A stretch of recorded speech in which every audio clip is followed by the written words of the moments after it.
Here's a perfect example. Maybe they're paid by the hour, but their hours vary. I can tell that easily with these 3 biweekly paychecks because this person doesn't have a full 40 hours in any of the weeks, and actually it varies quite a bit. As you'll see, there's never 80 hours. But sometimes we get 30 days of pay stubs that do show 40 hours every week. Yet that doesn't necessarily mean we can use 40. How do we find out?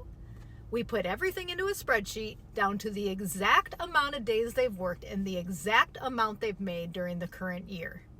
If the year-to-date earnings are less than what they would be at a full 40 hours multiplied by that dollar per hour, then we've got to dig deeper.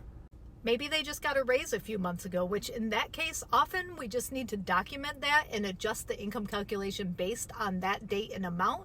But the key is we've got to be able to get that verified with the employer.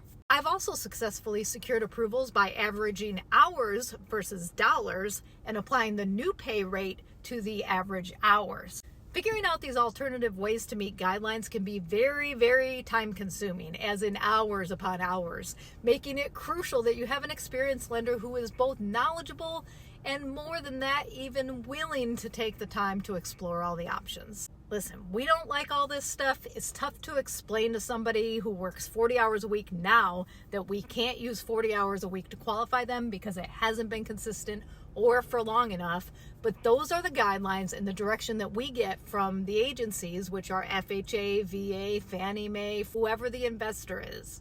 If we don't follow the rules, it's not a valid approval and they're not going to purchase the loan. My team and I are good at finding ways to approve loans that other lenders can't, but sometimes the answer is no, more often than not, just a not yet. In that case, no worries, I'll put you on my future homeownership plan and give you a roadmap with tools and tips for success.